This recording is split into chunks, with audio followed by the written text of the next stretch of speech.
so much for tuning in to our third episode of the Odd Pod. What's going on, everybody?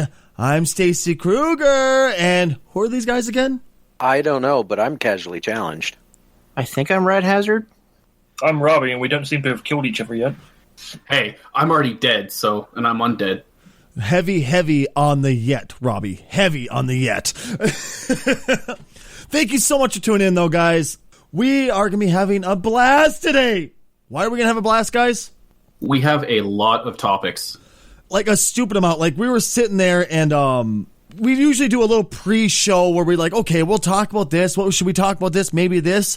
We have a page that's just full of topics that we could touch on if we want to. One of which lit a fire underneath my ass. Before we get into this, though, ladies and gentlemen, let me tell you about something. Apparently, we make a lot of scrotum jokes and a lot of phallic jokes. To the point... Stacey, allow me.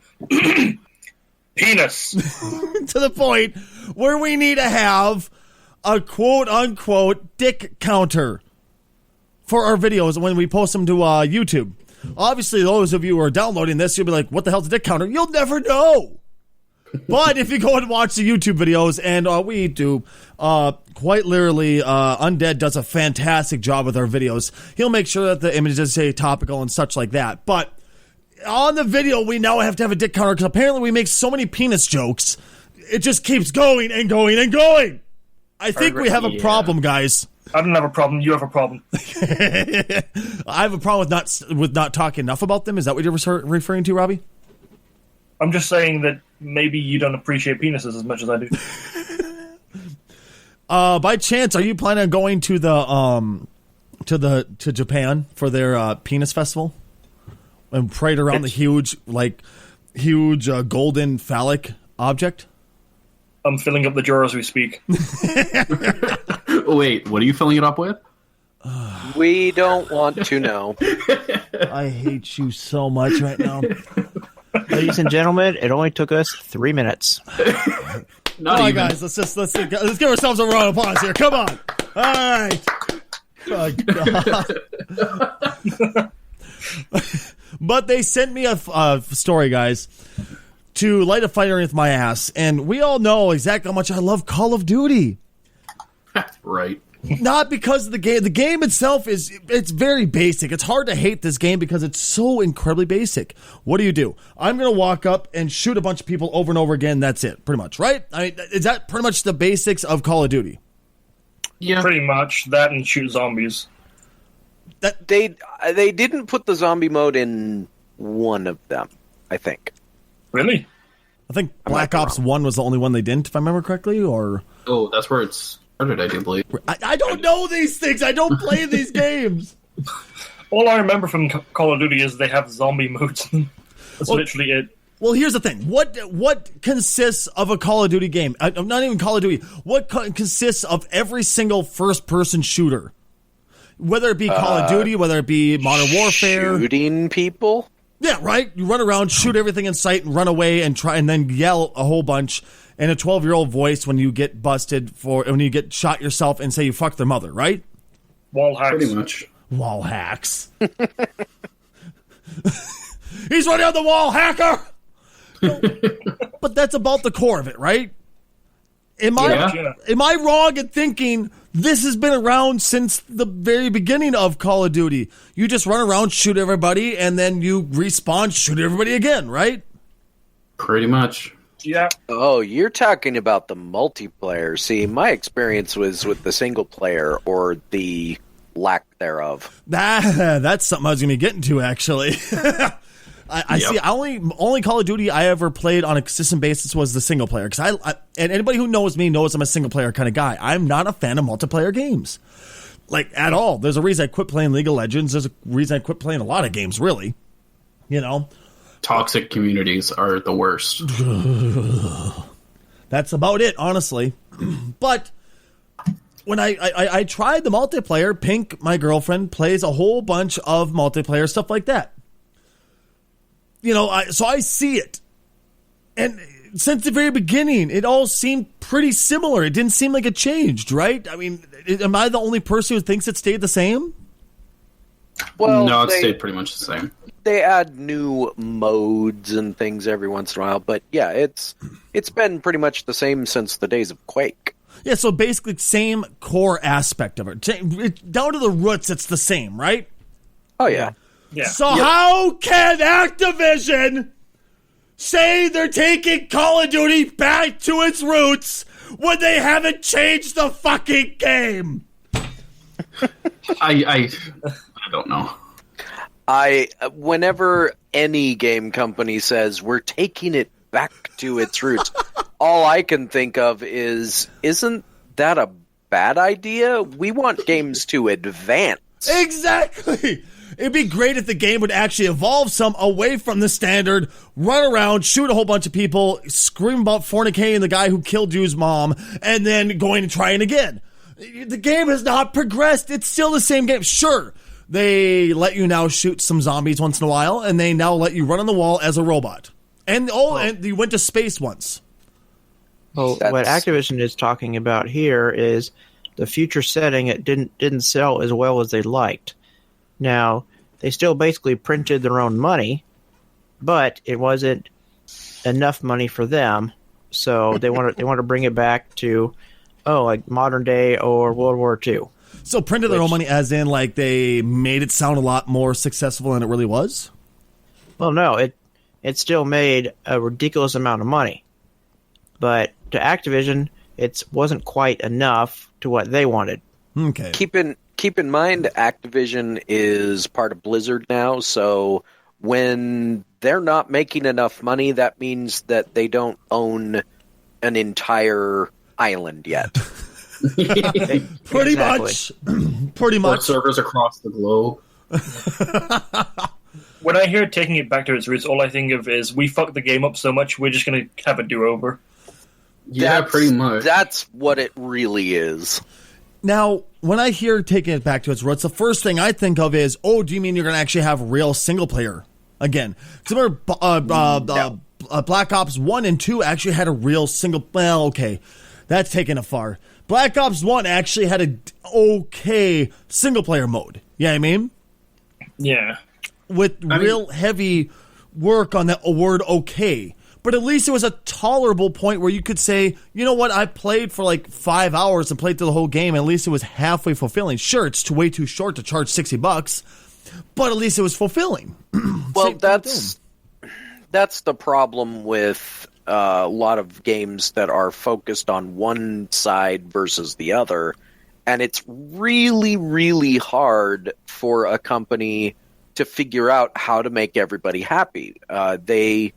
They either make the single-player game, which those of us like myself and you, Stacy, really enjoyed the single-player parts. Mm-hmm. We like the stories. We like, exploring things.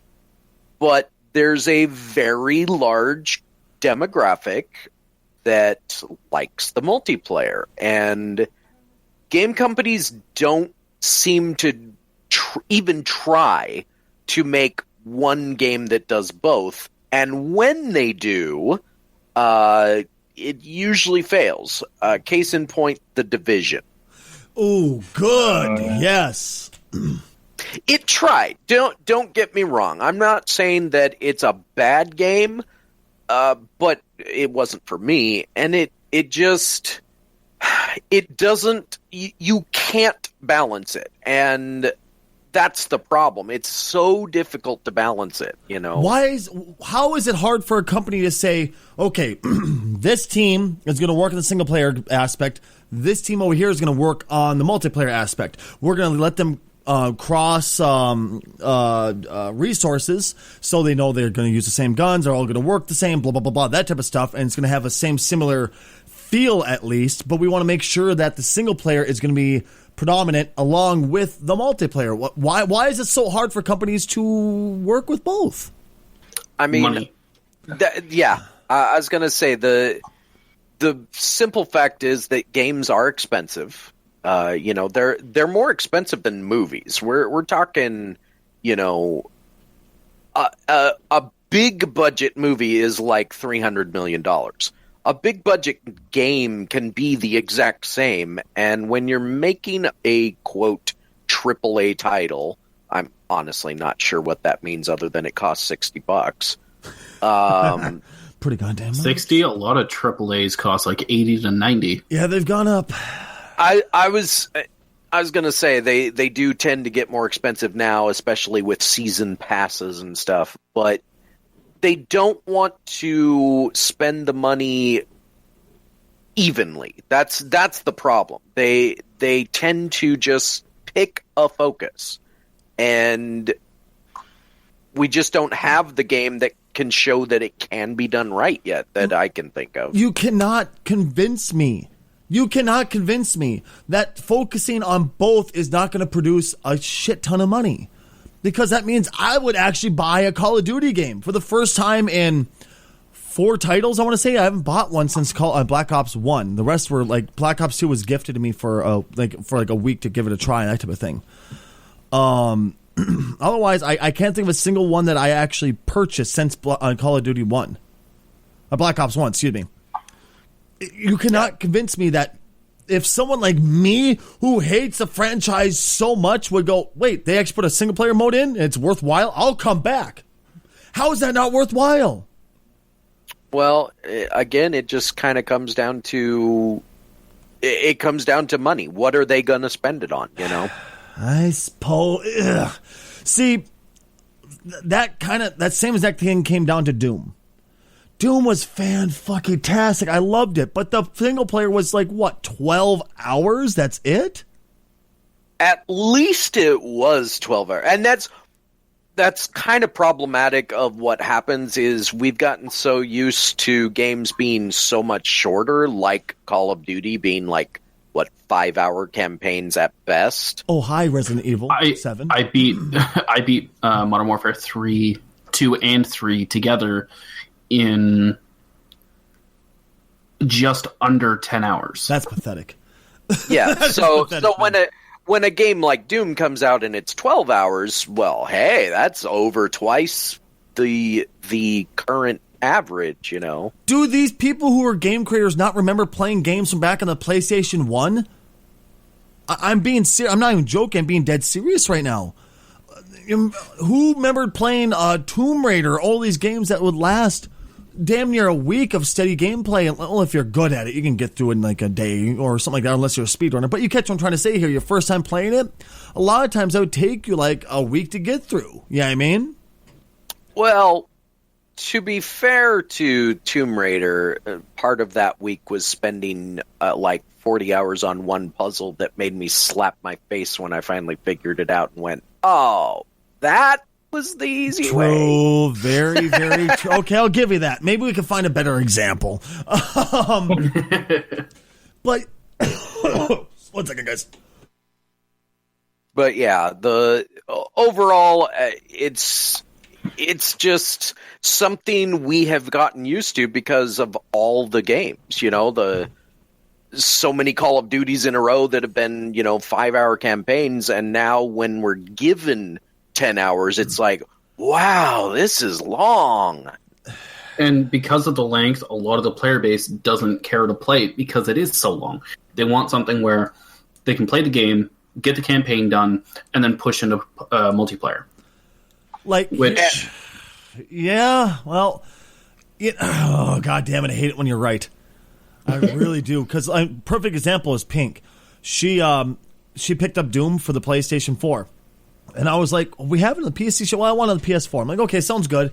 She didn't even play the game on the actual single player for not even 30 seconds. She didn't even touch it. She went directly into multiplayer and was bitching because I don't know how to control this game when you didn't learn. What are you supposed to do? And then she would play, and she was just steady playing multiplayer. Have you played the single player yet? Oh, no, I'll do it one of these years. I went, that's Doom, not this multiplayer shit, you know? Yeah. I just thought of the good example. Okay. The Division is the bad example of a game that tries to do both and does it wrong on both sides. Okay. Grand Theft Auto 5 is the example that does both right. Mm-hmm. It's got I agree. 40 to 100 hours, depending on how many side quests you do, of single player. It's Really? a good story. It's it's a big world. There's lots of stuff to do. And If you get bored, you can go and kill a bunch of people and then start where you left off. Yeah, exactly. And while they haven't exactly done any more with the single player since it came out, there's enough there that they don't really have to. I would have liked more. But on the multiplayer side, where they have focused all their attention, that just keeps getting better and better. There's a reason people are still playing it right now. See, I'm one of the very small minority that hasn't played a bit of Grand Theft Auto. I haven't played Grand Theft Auto except since Grand Theft Auto 2. Oh, well, you're missing out. See, I couldn't get into the whole drug dealer, like, watch me be a drug dealer, watch me be a gangbanger, and, go to kill all the cops. It was never my thing. Okay, I'm yeah, very guilty of. I love playing games where you are the cop beating the shit out of the criminals. Like, I can't wait to play Mafia 5, I think, isn't it? Where you play the guy that busts the mafia. Mafia 3, though. Oh, is it 3? My bad. You're actually not a good guy in that one either. You're playing all the a bad previews guy. made it sound like you were the cop that busts the mafia. No, you're a bad guy raising your gang to the upper levels. Really? In that case, that's another great example of a game company doing a terrible job at advertising its fucking game. When it comes to GTA Online, I'm a bit apprehensive because it's been going on for quite a while now, and I'm not really sure. Should I step in now, or is there a lot that I've missed? It's not the kind of game where you miss anything. Just not like an MMO where like no. stuff has happened. Yeah, it's the kind of game where you can jump in. It's like when you've completed the single player in a Grand Theft Auto game. What do you do then? You just wander around and kill people and steal cars and drive real fast. Well, that's all that the online has at its core. And then it has like its own missions and stuff like that. The heists and stuff like that. And that's an amazing thing that they did with that. But the thing is that you have all these core players that have been there since the game came out. They all, like, I got the game when it first came out. I remember how shitty the servers were, and I remember how it was literally just wandering around, shooting people, buying more guns, buying ammo, and shooting more people. And then I stopped playing, come back about 6 months later, and now they had these heists, they had these missions, they had these cars that you can go steal and get money for them. Like, you don't miss anything, but you have the core players that have been there that know how to play the game to essentially get good. Yeah. Get good, nub. Okay, so that makes me want to try the online a bit more now. So I was worried that I have to like catch up on a lot of shit. How does it link up to Goat Simulator MMO? I mean, that's really the gold standard for online games. Can we say that it's better than Goat Simulator MMO? If that's the case, holy shit, we're talking some top-notch gaming here, man. Oh god, how long did that meme even last? It ended? Everyone seemed to have moved on to Harambe. Oh, God. Yeah. Okay, I mean, true. to be honest, I didn't even know there was a Goat Simulator. I knew the game, but I didn't know there was an MMO for it. I unfortunately own it. That was... You see, there's things that just kind of come to my possession that I don't spend money on, but people are like, oh, Stacy will love yelling about this. Let's give it to him. And that was one of them that ended up. And also, Goat Z. Yeah, that was fun. It's been a while since I've kept up with today's latest dank memes. God, if we're talking about dank memes, we better get Oscar in here. No, don't even start with dank memes, please. I got a reprieve from them for 5 minutes. Please, let's leave them out of this podcast, okay? Oh, Jesus. Anyway, can we all just say that Activision, you've never left your roots with your game, and you're not going to go back to whatever roots you truly think they are? unless they just mean like, true to life battles, I guess. Yeah. Back to the old First World War, Second World War kind of storylines, I guess. I have a suspicion they're just talking about like not doing a future setting. Yeah. Give me back the single player mode, you bastards! Going back to real life wars. That kind of thing. Yeah, probably. I would imagine they might even try and go back to World War II again because, I mean, they haven't done it for a while. Yeah. You know one World War that hasn't happened in a long time? The war between King Kong and Godzilla. That's a war I want to see again, goddammit. Well, I can't help but notice it because Casual was talking about King Kong earlier before the podcast, and he brought up how Godzilla and King Kong battling was a thing, and like, but at the same time was a bit, awkward. And why do you think it would be awkward to watch Godzilla and King Kong fight, man? Okay, well, first of all, we've had a million versions, or at least a dozen versions of them, and each one has had its own faults and its own whatever. I watched the trailer for the latest King Kong movie. It's called Skull Island, and it is purposely going to be a part of the last Godzilla movie, like the whole connected universe thing, that everybody has to do now. Which last Godzilla? The American last Godzilla or the Japanese last Godzilla? No, the American one. Oh. The one with Heisenberg in it for barely any time. Not the new one with the weird penis tail thing. Yeah, I'll take the weird penis tail any day over the American Godzilla attempts, okay? But here's my problem with... There's two problems. The obvious problem is King Kong is... and somebody, I think it was Robbie mentioned... that King Kong climbs the Empire State Building. Yep. That's like his famous thing. And Godzilla is the Empire State. He's the size of a skyscraper. Yeah, exactly. So if they're going to do just a one-on-one fight kind of movie, I mean, isn't Godzilla just going to breathe radioactive laser beams on him and destroy him? Well, maybe King Kong will punch him in the taint. Technically, King Kong, when they do the Godzilla crossover, King Kong is a different size. Because when they did it back in the old days, they were the same size. I'm glad you brought this up, man, because I was going to ask if anybody remembered the old Toho Godzilla versus King Kong.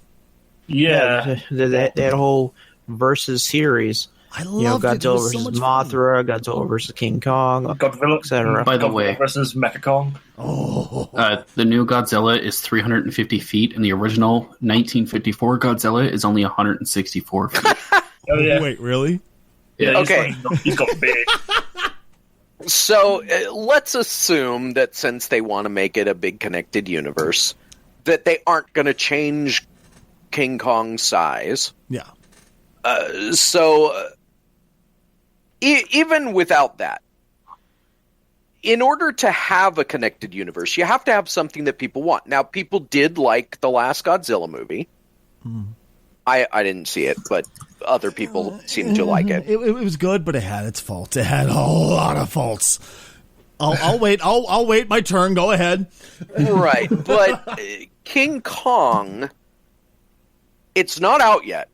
But I can tell you from seeing the trailer in the theater, I don't have any hope for it. It looks like the kind of movie, and again, trailers, versus movie, whatever.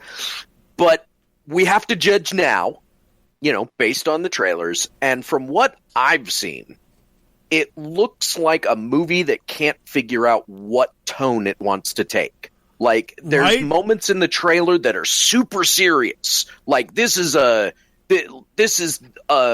absolute serious thing. Then there's moments where it's like completely joking, like it's lampshading the idea of it all. Then there's moments where it's a horror. Then there's moments where it's a comedy. If the whole movie comes out like the trailer, You got a point, unfortunately. You got a very good point. For me, honestly, when it first opened up, I thought it was a fucking Vietnam flick. Then all of a sudden, here comes the big monkey. You're like, oh, it's not Vietnam. Okay. I felt so... I felt like an awkward boner when it was done. Yeah, I mean? Yeah, it really did. I'm looking at the poster now, and it's like helicopters flying into an island, and it's like if you took out Kong, I would say, yeah, this looks like helicopters going into Vietnam. Right? And Yeah. Oh, God. By the way, King Kong is considered to be around 50 feet tall. Yep. okay, Totally so just a tank 50 puncher when it comes to versus Godzilla. 350. Yeah. So yeah, it's problematic of what Hollywood is right now. Everything has to be a part of a connected franchise universe and all of that. But That's how you make your money. Or disappoint your fans. Courtesy of the Marvel Cinematic Universe. and yet they did it right. Yeah. Well, okay. To a point. You yourself last podcast said they didn't do exactly right with the X-Men, man. What did they do right then? No, that's not part of the MCU. That's that's Fox's thing. Yeah. I figured since it was Marvel, it was still... That's where it gets confusing. Yeah, that's from back when Marvel was selling off movie rights to their Oh, properties. I forgot about that. Yeah, All right. so... yeah. Senpai, teach me. What am I fucking up here, man? Okay, so...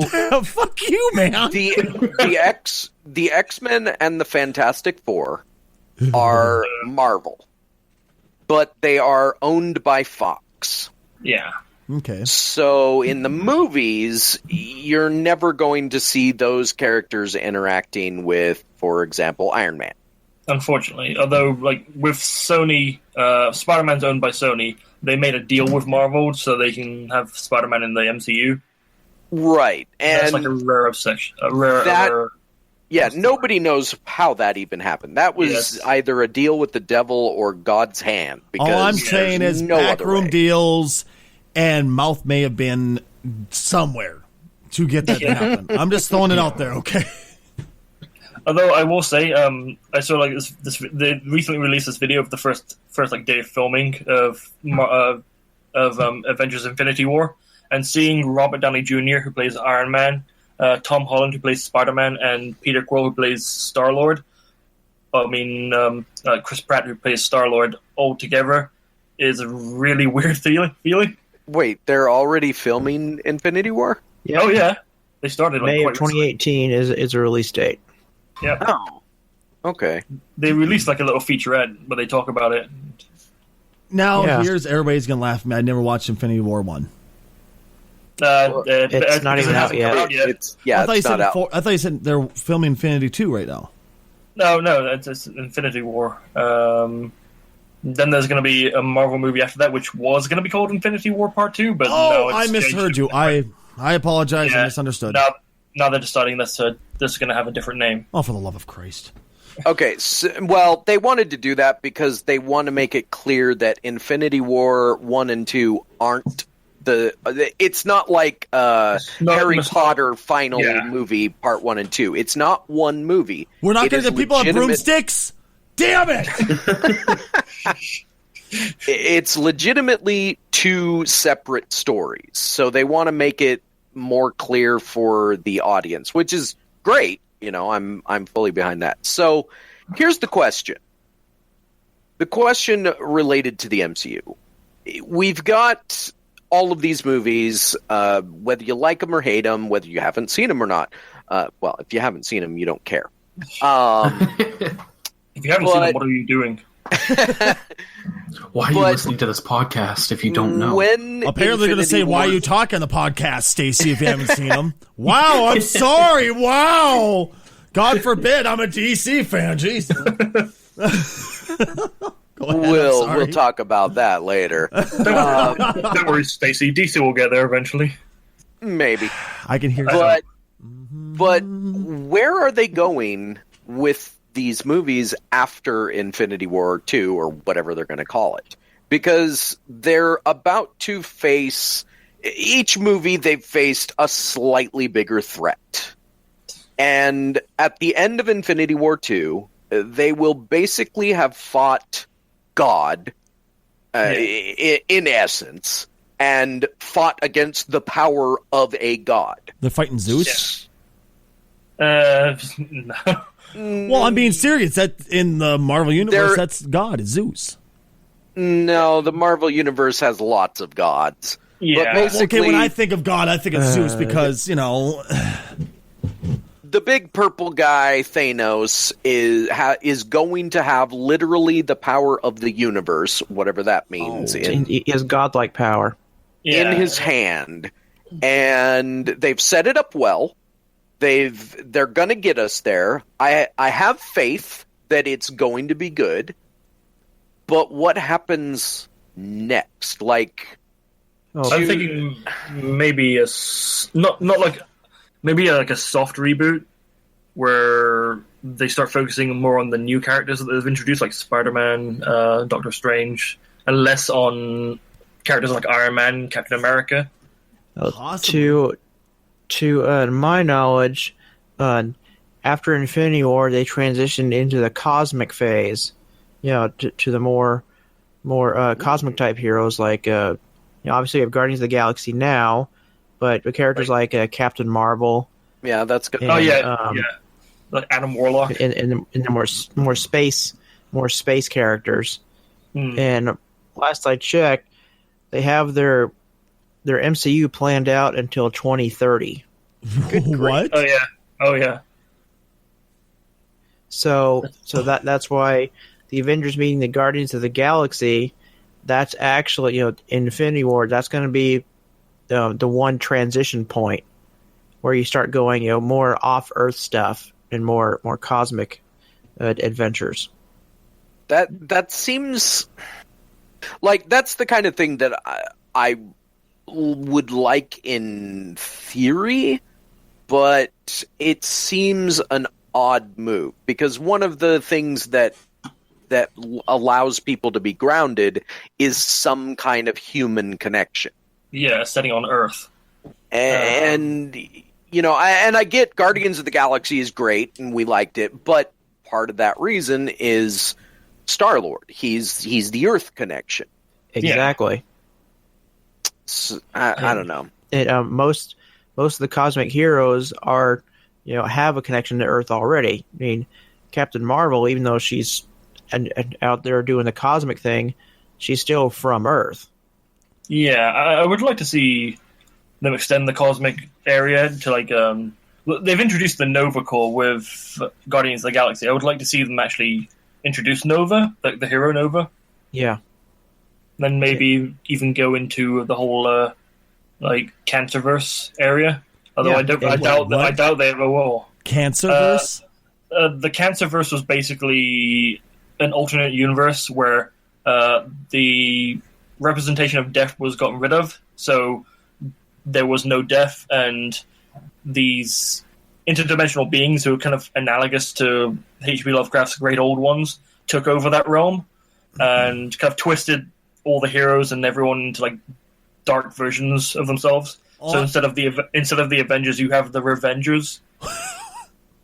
Well, when you say the Cancerverse thing, first thing I thought of was like, is it just a world full of League of Legends players? Jesus Christ Almighty!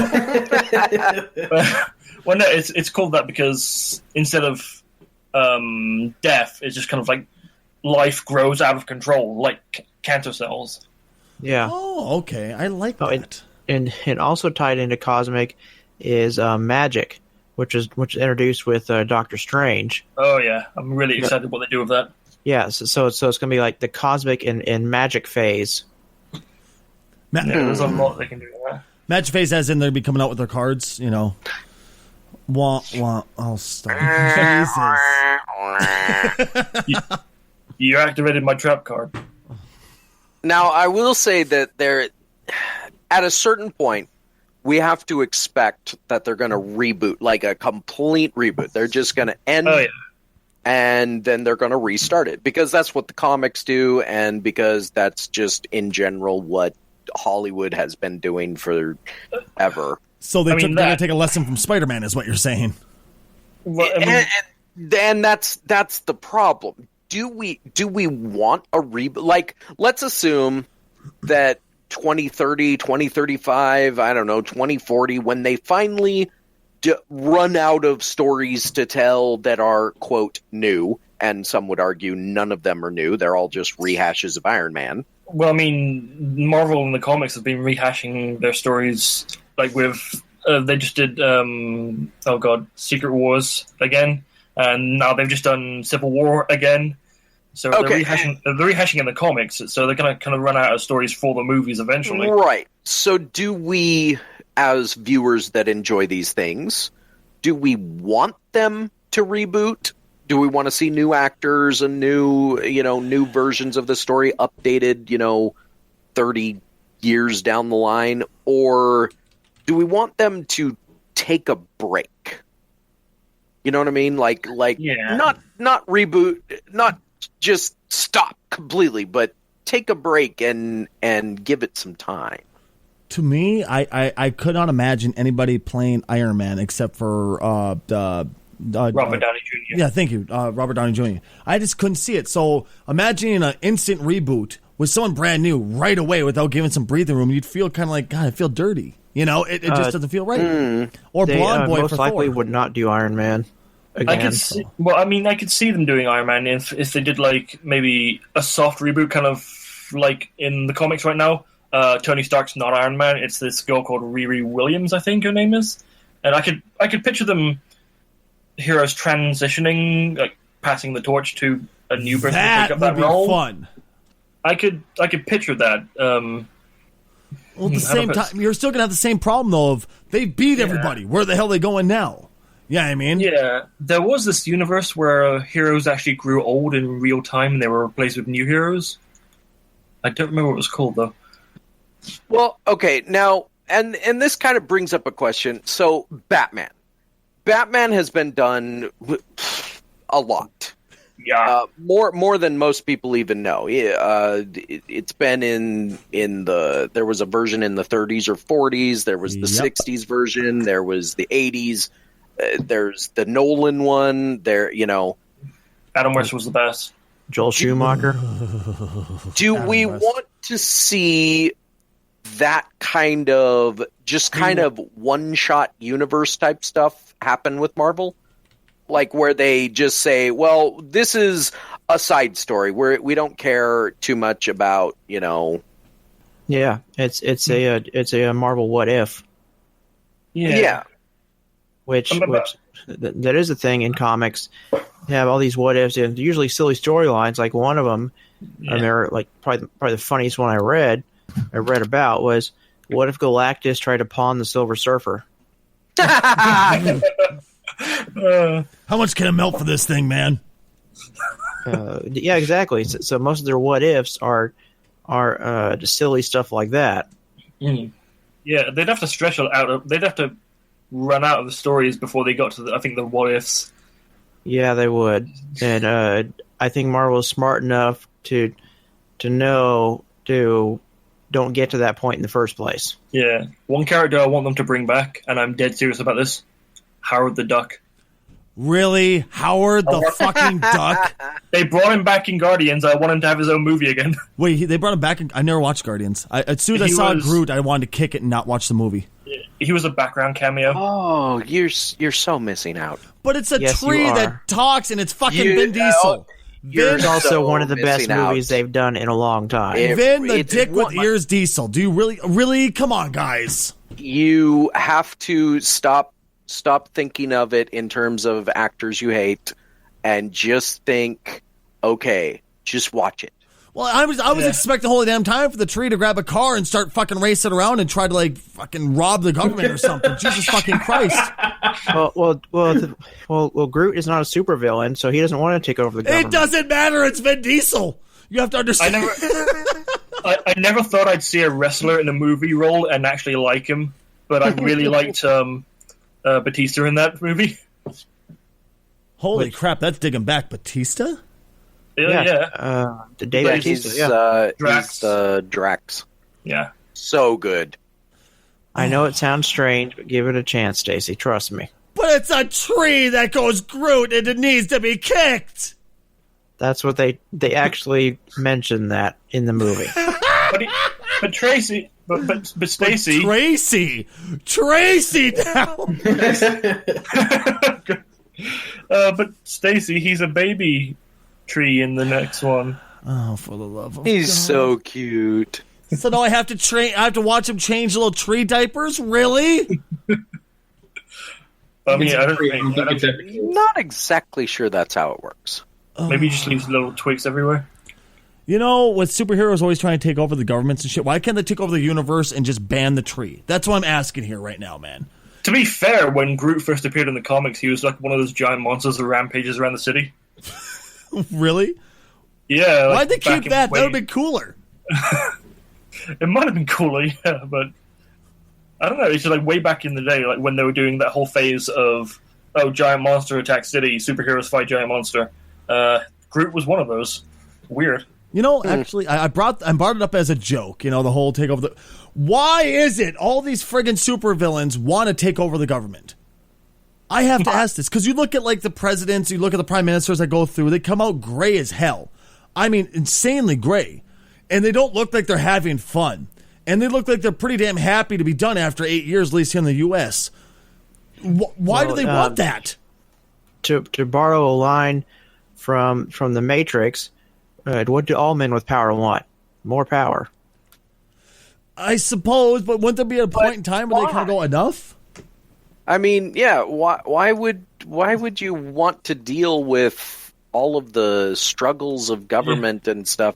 And it gets worse when you stopped it. Like the supervillains, they want to take over the city, or the country. Yeah. But then you have what's his face, the Emperor Palpatine. He wants to rule the whole galaxy. It's hard enough to run a house. I would love to see this. I would love to see said supervillain go, all right, I want you to run this house for a week and show me how well this works for you, okay?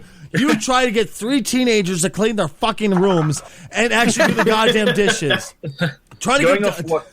Going off what Rat said, I don't remember where this was from, but I remember someone talking to someone and saying, you want to become president? And they saying, become president. Do you know how much power I'd have to give up to become president?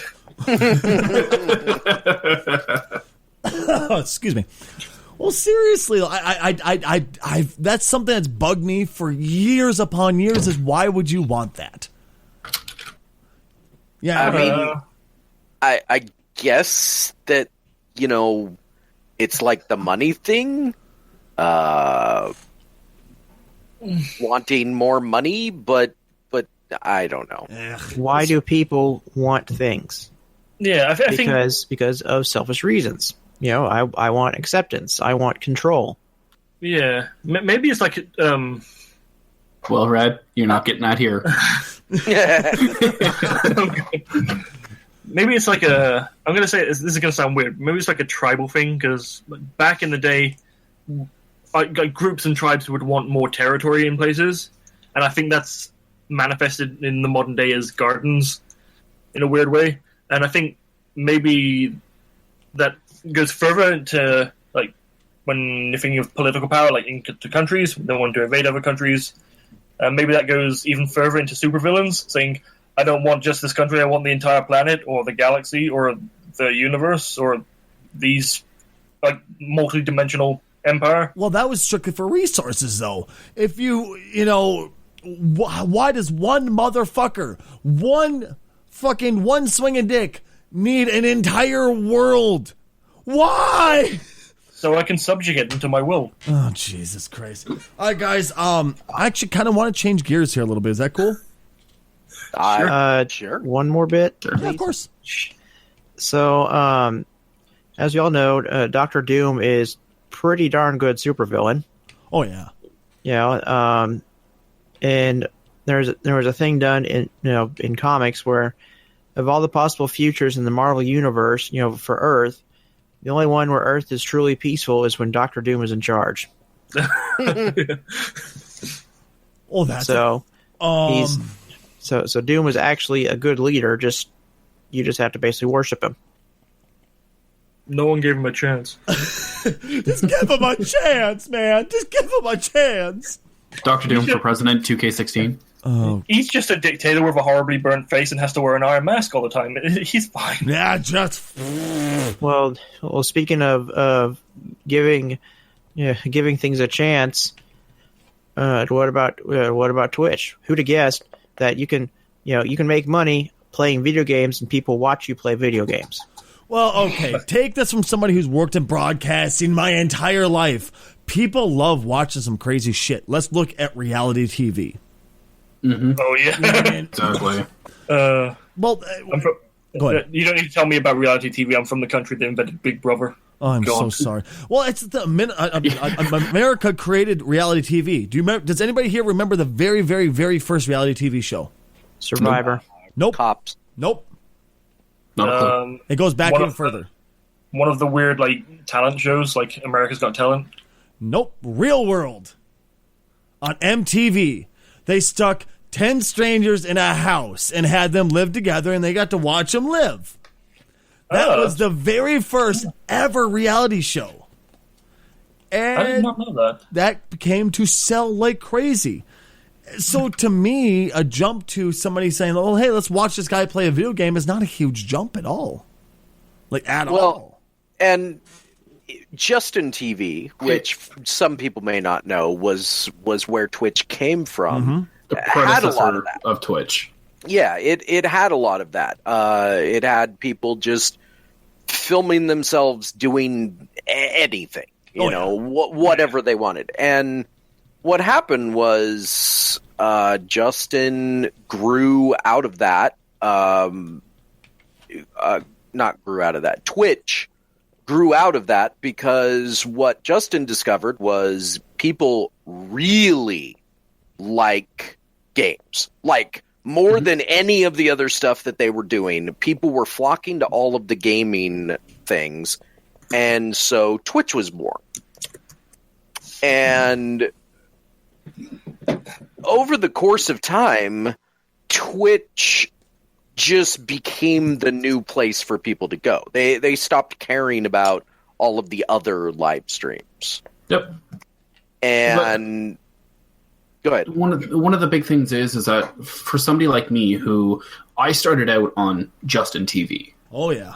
I was a viewer. I was a streamer. Don't ask what I did because I don't even remember. But it was that. How long ago was Justin around? Oh, a couple of years now, at least. I want to say Justin.TV's been gone 4 years? Yeah, I'd say that. Has it been that long? Yeah. Wow. That's a good question. I can't remember for the life of me, man. I want to say 4 years. But it's been down since August of 2014. Wow. That's when it was officially shut down. Wow, so less than I thought. Never mind. But with me coming from Justin TV, disappearing from it for a couple of months, and then all of a sudden, boom, Justin's gone. What do I do now?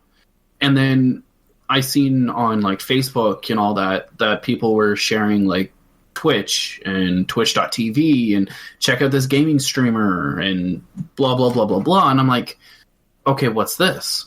I go to the website and it's pretty much the exact same thing.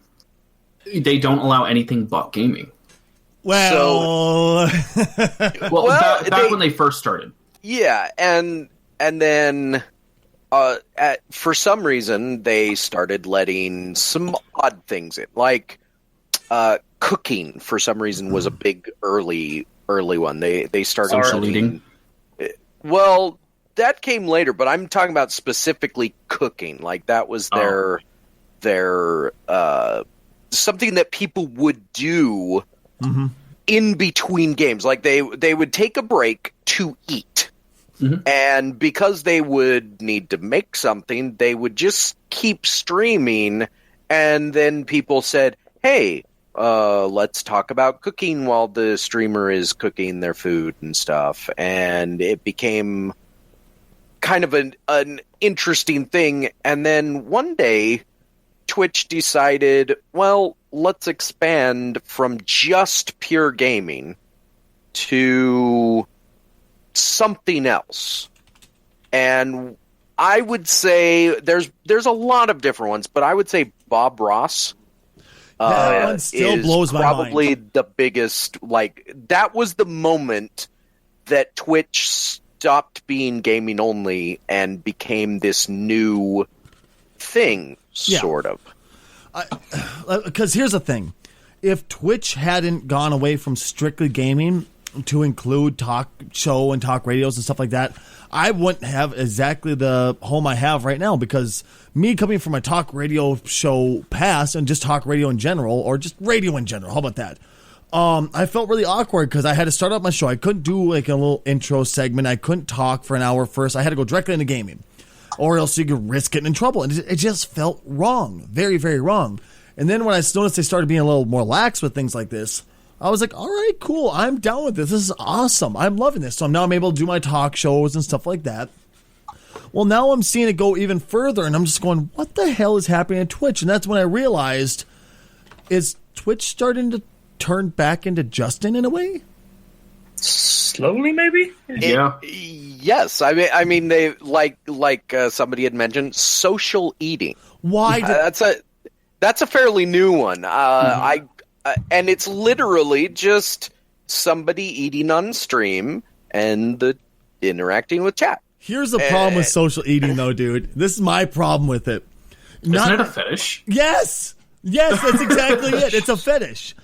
I don't know if Twitch realized it when they started it, because there is a segment of people who just want to be able to eat their meal with somebody else while they're eating so they can have a conversation. That's fine. That part I'm not so weirded out about. But there are people who are like, oh, God, yeah.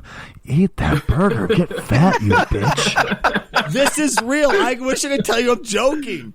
That's all right, Stacey. Watching your stream is my fetish. Well, now. Dear God. Let's just say in my former married life, someone approached my ex and asked them if they could watch her eat, because that was their fetish, to watch someone eat and possibly gain weight in front of them. And I'm like, I go get money. I don't care. But it's just, you just want to look at Twitch. Do you realize the can of worms you opened here, man? Yeah. We knew people were fapping and humping while streams are going on, but it wasn't to the streamer. Now it's just like, eat it. Oh yeah. And now one of the newest. And now one of the newest. Sorry. And now one of the newest sections that they just come out with is IRL, in real life, where people literally just sit down and talk about their day. See, that's vlogging. Pretty much. That's what I don't understand. I've been on Twitch pretty much since maybe a year after Twitch came out, when Justin Treevey was still around. Yeah. And when I saw IRL, the first thing that came to mind, to be honest, was people on World of Warcraft or something saying sex, location, and age. And I was like, I remember ASL. What is going on here? But then I kind of stopped by a couple of streams that were doing IRL stuff, and it's just like you said, it's just now Twitch is Justin again. Yes. So here's my question. What happens when for some reasons Twitch goes down like Justin did? I mean, will it? I don't know where we're going with this. You know what I mean? Eventually, they do another hard.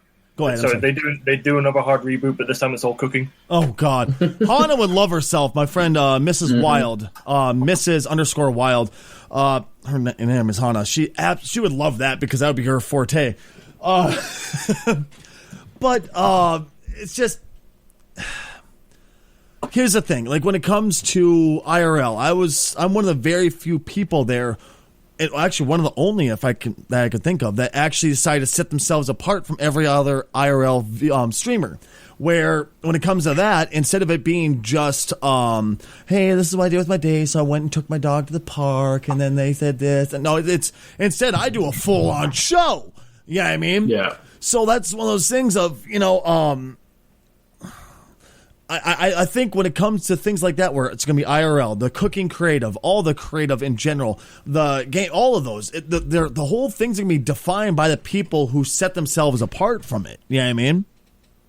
Absolutely. Yeah. And when you say that, are they going to do a full hard reboot, and eventually it's going to be just cooking? That is a joke, but let's look it's at a very Twitch. big possibility. Let's look at Twitch. The gaming was huge on Justin. Well, relatively huge until it had a good following on Justin, and that's where Twitch came from. Mm-hmm. Is there a possibility of that happening with people like me who do the in real life, where they actually do a full on show, or Hannah with her, Mrs. Wild with her cooking, gaming with with Minecraft streamers like Wild or Bacon Donut or Man versus Game when it comes to variety. Yeah, I mean? Yeah, exactly.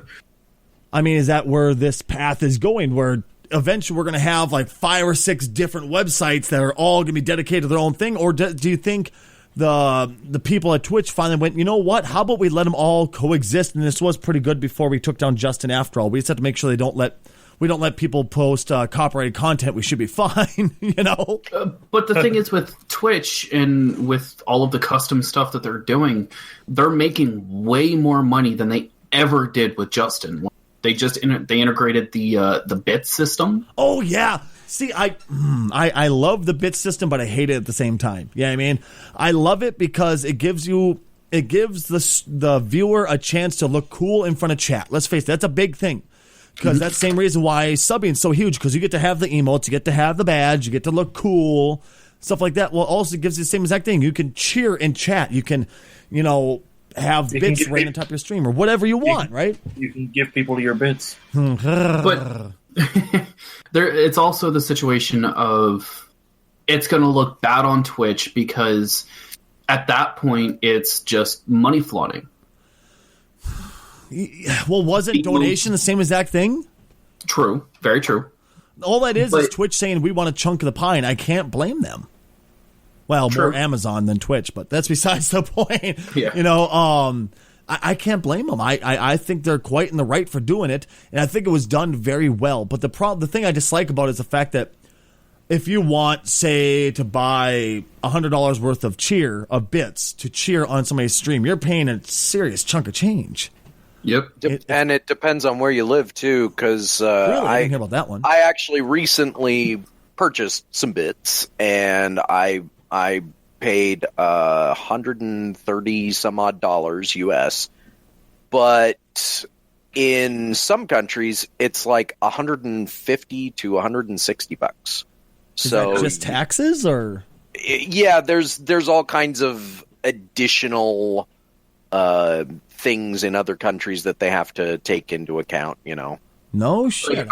If I were to buy $100 worth of bits in USD, it would cost me in Canadian almost $200 because of the really $200 friggin' dollars, because of the conversion rate. That's which yeah, because each bit is a single U.S. penny. Mm-hmm. Now overseas, it may be you have to pay $1.10 Canadian, for the $1 American, for example. And that definitely adds up, which definitely hurts the viewer's pocket. But the thing is, though, it's helped out the streamer so much because it made it possible for them to stay on air. It's helped out quite a few streamers. There's quite a few streamers I watch who I've stopped watching because they've taken the wrong approach to it. All they do is whine about the money. But it's helped out a lot of streamers because, once again, it makes it so you can... Like, there's sometimes some streamers will have a little bit cup where you can have the bits fall into a cup on the stream. You can watch it happen on stream. it encourages people because they want to make things happen on the stream, which I see nothing wrong with, especially if the streamer's okay with it, as long as it's not a mandated thing, because Twitch plays bits. Oh, jeez. My thing is, I wish it wasn't just a subscriber thing. I wish they would open it like a donation system, where non-partnered streamers can still get and receive bits. Think of it like YouTube. You can monetize your videos, and you're getting paid from YouTube, but you're technically not a partner of YouTube. You're absolutely right, but here's the problem with that. Is with YouTube, you have to have a certain amount of money before you can pull it out. And they still have to do the whole taxes, the blah, blah, blah, blah, blah. With Twitch, with something like that, of that scale, imagine how much they would have to do as far as it goes for taxing you, setting up with the IRS and stuff like that. I don't know how YouTube does it, but as of right now, from what I understand from my partnered friends, the way Twitch does it, they have it all set up already. Yeah, that's why they only give it to partners, because it's easier to set up with a partner, because you've already signed all the contracts, they have your information, so it's just generally easier. But the evolution of Twitch is something to hopefully look forward to for the non-partnered streamers. Right now, they kind of focus all of their attention on the partners. Well, understandably which so, makes because sense, they make a lot of money. But it would be nice to see them do something for the quote little guys, for just because there are some people that are never going to reach, the level of partnership, and they still have a following that wants to do something for them. Well, but that's why third parties have stepped in, such as GameWisp and Patreon. Exactly. So, what I've realized in the last year or so, toxicity sells.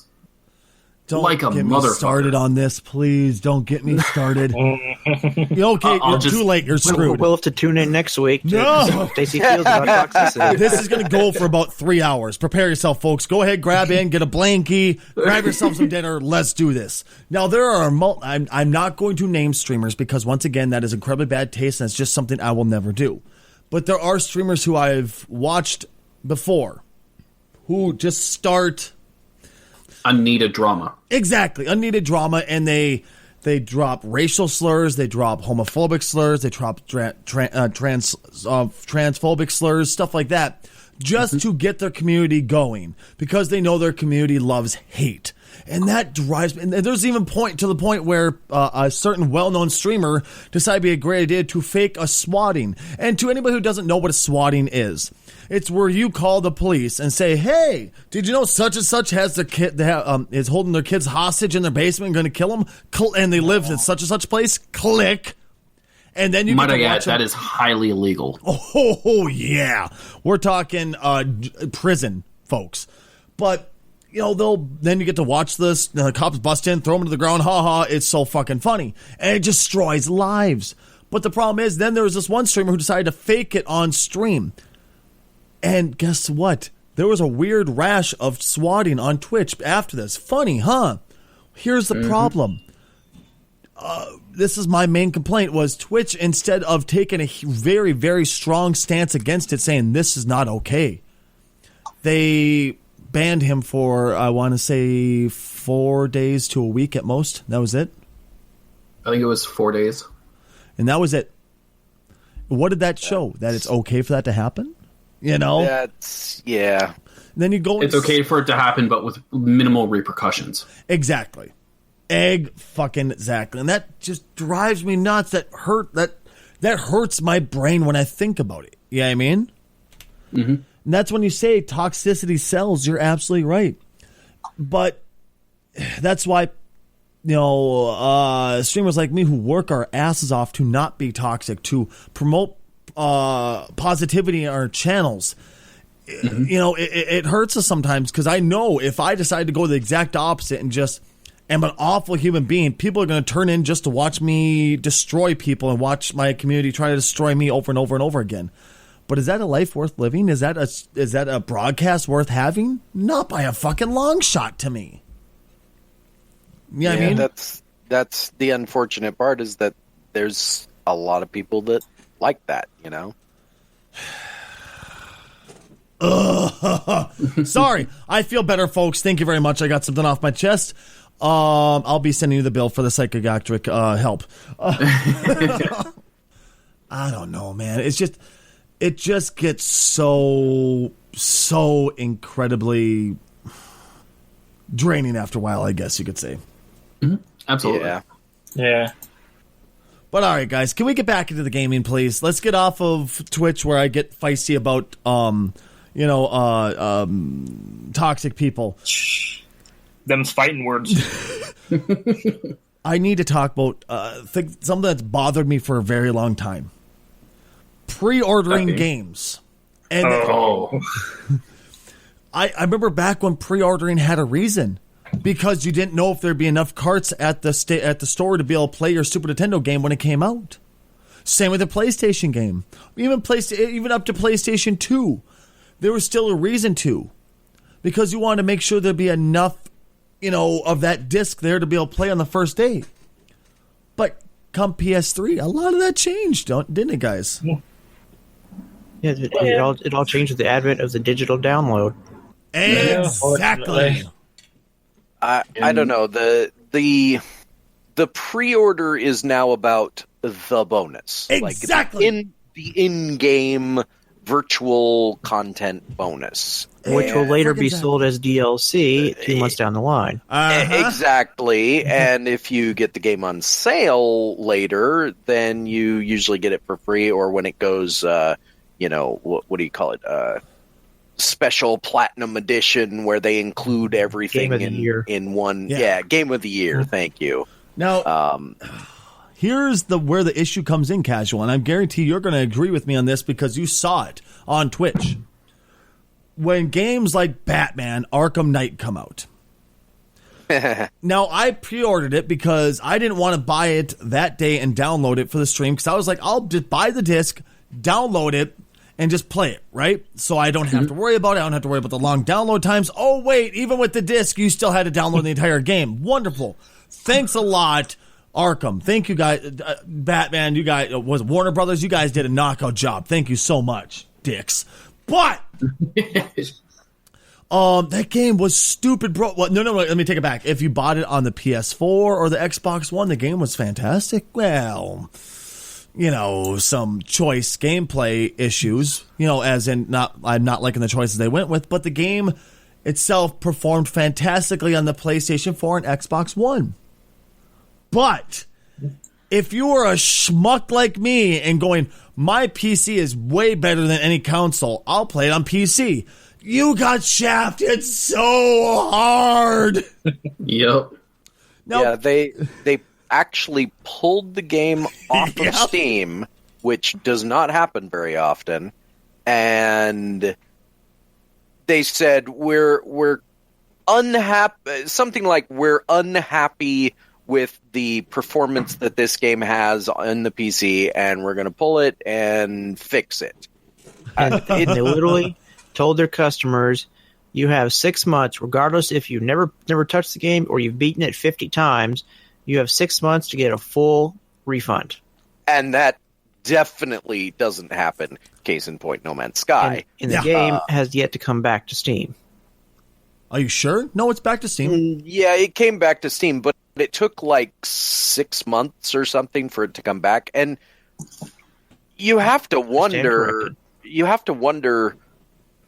how hard is it when you're making a game to make it for a PC? I mean, I get that. I get that there's a lot of different versions of PCs, and that's part of the problem. Yeah, lots of parts and stuff, but I don't know. It's one of those hot button issues. You pre-order something, you expect to be able to play it. There you go with your second episode in hot buttons. But you're absolutely right. You order this, it should work right out of the box. It absolutely should. But when you pre-order it and you find out it's a piece of garbage, you're like, wait, so I just dumped $90, $100 on a game to make sure I had it on time and it turned out to be garbage?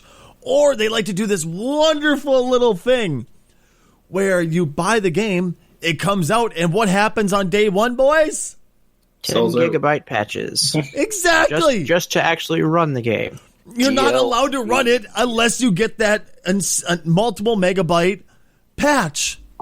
So that mean the game wasn't finished? It wasn't ready for release when they released it? They just did it just to get it out? Or?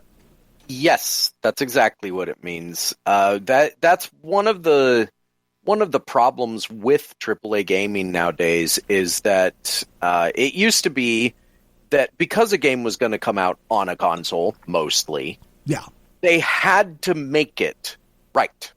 They couldn't mess it up because there wasn't any way for them to fix it once it came out. And if it came out broken, everybody would just say, well, this game is broken, nobody buy it. And nobody would. Bubsy 3D, perfect example.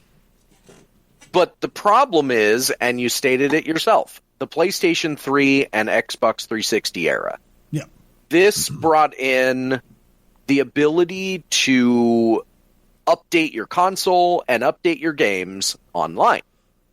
And once they did that, game developers started realizing, well, we don't actually have to fix everything right away. We can just kind of make it as good as we can. And if there's something wrong, we'll let the players figure it out. Now, don't get me wrong. The whole updating of a game, if something's broken, it's fantastic. That's awesome. That needs to be there. That's been needed for a long time. That's amazing. But it shouldn't be a crutch. It shouldn't be like, we can get away with it. That should be only if necessary.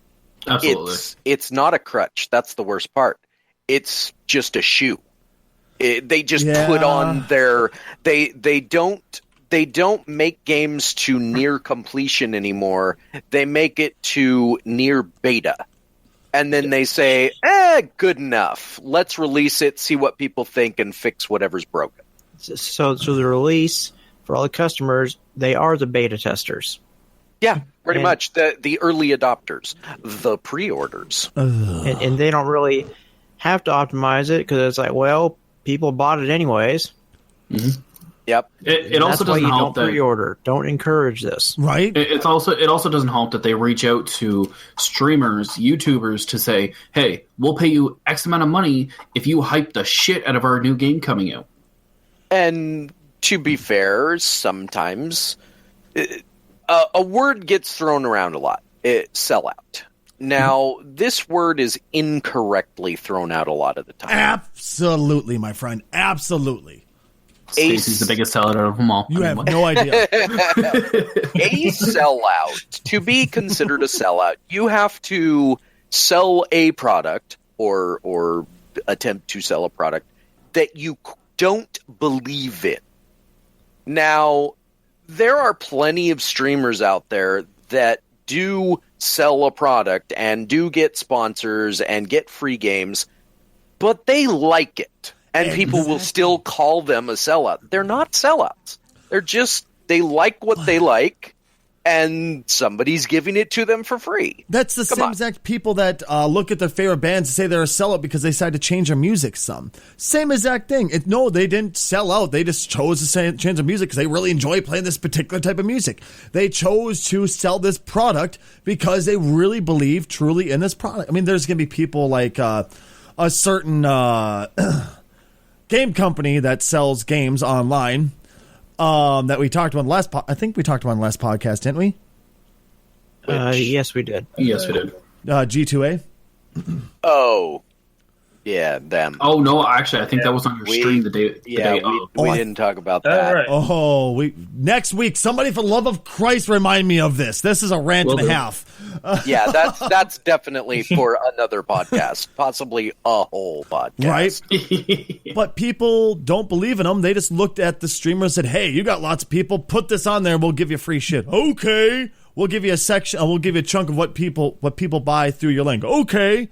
They never bothered buying through the site ever before. They'd have no idea what the site is.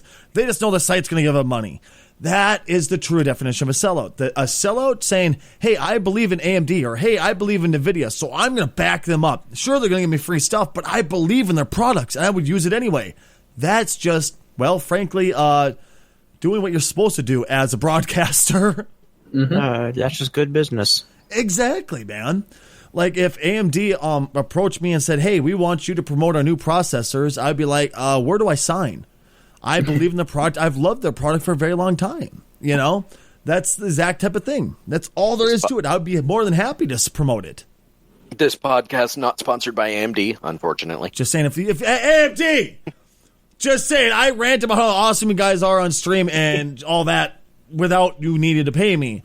Just if you want to help me out with this processor that's coming out, I'm more than willing to run them in both my game machines. Just throw them out there, guys. Okay, just I'll put your emblem on my stream. Stacy's a sellout. As I said, Stacy's the biggest sellout of them all. Exactly. Now, you know, another thing that is bothering me about gaming is crafting. Now, there's certain the crafting fad. Fad. That's exactly it. Now, there's some games that need crafting. Especially when it's in their friggin' name, like Minecraft. You expect that there. Yeah. But did you really expect them in games like Fallout 4 or really every friggin' game coming out nowadays? Yes. Here's the interesting thing about the evolution of games lately. There were games for I want to say jocks, but let's face it, they didn't play games back then.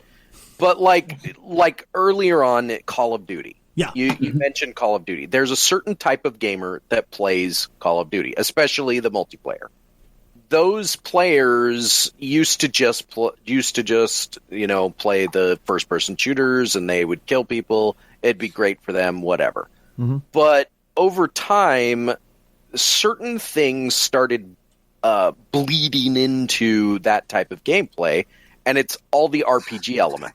Those RPG elements, including crafting, are now a part of literally every game. I mean, I can't think of a game that doesn't have some sort of leveling mechanic or you know. I hate when you're right, but you are. And this is coming from a guy like me who's a hardcore RPG freak. Like, I remember all the old JRPGs and even the newer RPGs. I've been obsessed with them. I love RPGs. They're like, which is a role-playing game, folks, in case you didn't understand what the moniker were. We're not talking about rocket-propelled grenades. We're talking about role-playing games. I love an RPG element. But there's some games where I don't know if they truly fit along with the crafting, you know? A game that I found that actually really fit well with the crafting and the RPG element is Dead Island. I actually enjoyed that game. A lot of people Island didn't. was very interesting. I liked it because it was a different take. Yeah, I mean? Yeah, exactly. Dying Light did it better, though. I never played. I'm going to play that soon. But Dead Island, the only complaint I had about Dead Island was the sickness value, where they didn't have a FOV slider, so I ended up getting sick quite a bit playing it. Oh yeah, but that's me in every game I play, really. Stacey, I'm going to say something, and you're probably going to disagree with this, but I feel that the crafting element fit well in Fallout 4. Really? Well, I'll say this. I would agree. I'll say this. What I didn't like about Fallout 4 was the constant fucking attacks on your settlements. Okay. And having to help this settlement and having to help that settlement. That really fucking annoyed me, but I felt like in a post-apocalyptic world where you need to gather resources and build shelters for your communities and like fashion guns out of like, basically pipes and whatever you can find, I think that fit quite well into the story. Okay, well, you know what? I totally agree, actually. You're 1,000,000% right about that. It's just, I guess I was so used to Fallout as it was. The gameplay I was expecting from it, where I was like, what was this? But you're absolutely right about the what it's supposed to be and how it usually is. You're 1,000,000% right. That's what it should be. That it does fit very well into it. I guess maybe my main issue was it just didn't feel right. Where it felt sludgy, it felt really sluggish, and it just, when I go, I want to play Fallout. That means I want to go raid vaults. I want to go collect all this cool stuff. I want to go take over towns, become the king of the wasteland or whatever. I don't want to rebuild the town and build grandma a chair. That's just never been something I wanted. I've never once thought in a Fallout game, gee, I wonder if grandma needs a chair. I've never once thought that, Well, and that goes into what element of the RPGs are we looking for in our games. Mm-hmm. You obviously are not looking for the settlements and the crafting portion. Yeah.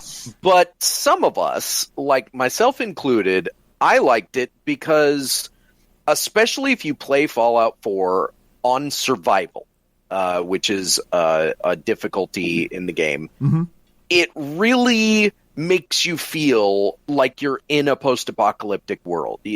Food is hard to come by and that's not irradiated. Water is really necessary. You have to sleep. You have to, you have to do all these things.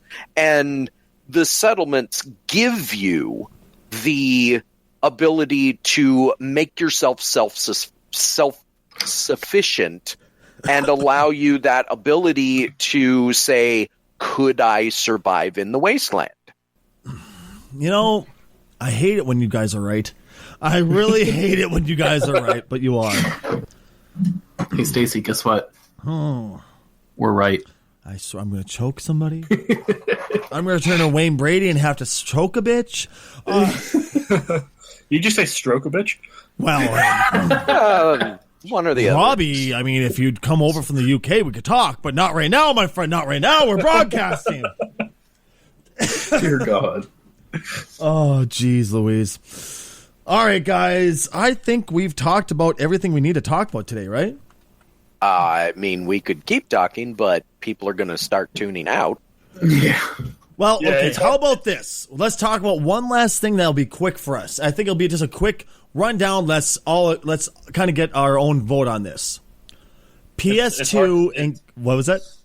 So I'm just saying it's hard for people to listen to the podcast when we never finish it. Right. PlayStation 2 and GameCube game era games. Are those considered retro? When did the PS2 Yes. You think so? PS2 came out in 2001, I want to say. Oh, wow, that was a while ago. Am I that old where I go that doesn't feel old to me? I would say retro. I don't think there is a standard. I think it's just at a certain point, things just get old enough that what was on there is now retro. Antiquated and janky, I suppose. Yeah, but I mean, is there like a certain point, like when things like become an antique, like a certain number of years?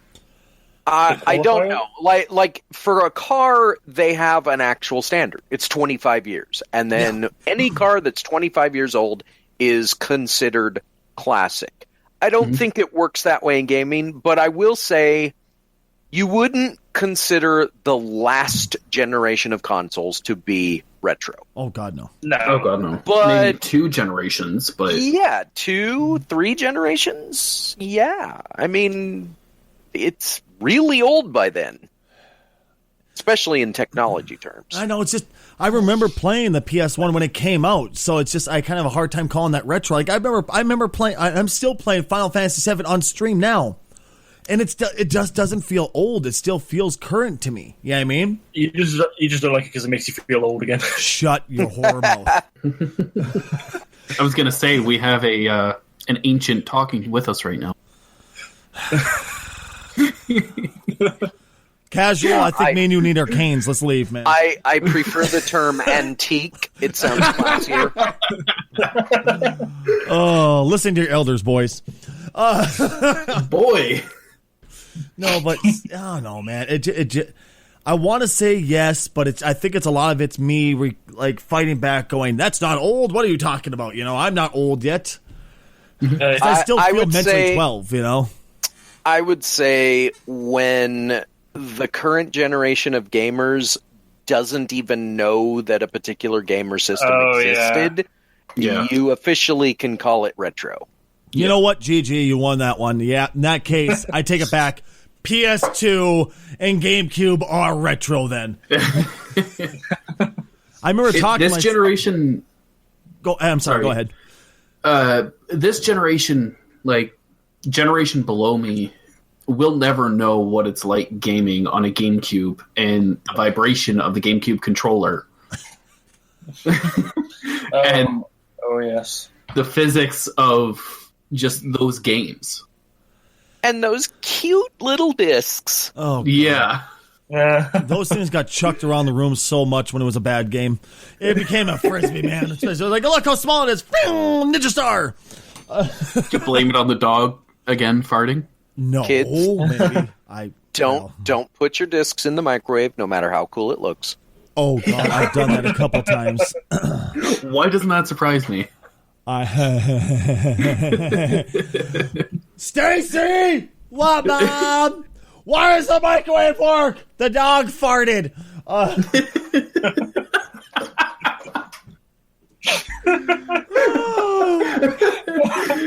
Guys, I love you. Thank you so much for tuning in. All of you, not just you guys for listening here, sitting here talking to you for. All of you who sat here and listened to us jabber on about our favorite thing in the world, nerdom and geekdom stuff. Really, am I right, guys? Yeah. Oh, yeah. You all are amazing, each and every one of you. Thank you so much for tuning in. I'm Stacey Kruger. Who are you guys? I don't know if I'm casually challenged. Rad Hazard 1, but that's what the people in white coats tell me. I forget who I am, but these guys keep calling me Robbie, so I'll go with that. And I just woke up from a grave one day and started walking around, and I guess I'm here. Wah, wah, wah. Oh, shut up. Thank you so much for tuning in. This has been the Odd Pod, episode 3. We'll see you next Saturday. Well, we'll record next Saturday. You'll hear it when you hear it. Deal with it. I love you guys. Take care, everyone. Bye.